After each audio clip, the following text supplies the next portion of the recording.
Let me start with a question. Have you ever felt jealous and immediately judged yourself for it? Like, why am I feeling this way? I shouldn't feel jealous. Good people don't feel this. But what if I told you something that might feel uncomfortable at first? Jealousy itself is not bad. It's not evil. It's not a character flaw. It's not proof that you're insecure or broken. Jealousy is information. And just like any information, it depends on what you do with it. Think about emotions like warning lights on a car dashboard. When a light turns on, it's not there to shame you. It's there to tell you something needs attention. Jealousy is one of those lights. The problem isn't the light. The problem is either ignoring it or letting it take over the steering wheel. So let's slow this down. What is jealousy actually saying? Most of the time, jealousy is pointing to something you value, a skill, a relationship, a life you admire, a quality you wish you had. Jealousy is often saying, I want something like that. Now, here's the fork in the road. You can take jealousy in two very different directions. One direction leads to bitterness. The other leads to growth. Let's talk about the bitter path first. Bitterness happens when jealousy turns outward. It sounds like this. They don't deserve that. They just got lucky. They think they're better than me. I hate seeing them succeed. When jealousy turns into bitterness, it doesn't motivate you. It poisons you. It turns into resentment, comparison, quiet anger. And here's the cruel part. Bitterness doesn't hurt the person you're jealous of. It only drains you. It keeps you stuck. It keeps you watching instead of moving. It keeps you criticizing instead of creating. So let me ask you a question. Is there someone in your life that triggers bitterness in you?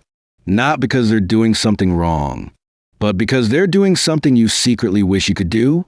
Now let's talk about the other path, the growth path. Growth happens when jealousy turns inward. Instead of saying, I hate them, it says, I admire that. Instead of asking, why them, it asks, how did they get there? This version of jealousy doesn't tear you down. It wakes you up. It says, there's something in me that wants to expand. Let me give you a real example. My sister is an incredible teacher. She explains things clearly. She connects with people. She knows how to break complex ideas into simple pieces. I could have been bitter about that. I could have thought, why is she so good at this? I'll never be like that. She's just naturally talented. But when I looked closer, I noticed something important. She had years of practice. She had 3 younger sisters that she taught constantly, explaining, helping, repeating, learning how to communicate. That skill didn't come from nowhere. So instead of resenting her for it, I asked myself a better question. What would it look like if I practiced too? And that changed everything. I started reaching for opportunities. I started practicing teaching. I started putting myself in situations where I could grow that skill. Jealousy didn't become bitterness. It became fuel. So here's a powerful reframe. Jealousy is a compass. It points toward what you want to develop. But a compass doesn't move you. You still have to walk. Let me ask you another question. Who do you secretly admire but feel uncomfortable admitting it? What skill, life, or confidence do they have that catches your attention? Now here's something important. Using jealousy as fuel doesn't mean copying someone else's life. It means learning from their process. You don't become them. You become more you. And that's the difference between inspiration and imitation. Inspiration says, if they can do it, maybe I can too. Imitation says, I have to be exactly like them. Jealousy used well leads to inspiration. Jealousy used poorly leads to imitation, comparison, and burnout. So, let's get practical. Next time you feel jealous, try this 3-step pause.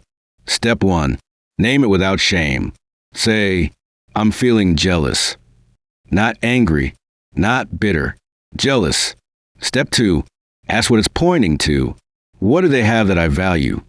What skill, freedom, or confidence do I admire? Step 3. Turn it into action. What's one small step I could take toward that? Not a giant leap, not perfection. One small step. Because bitterness keeps you passive. Action gives you power.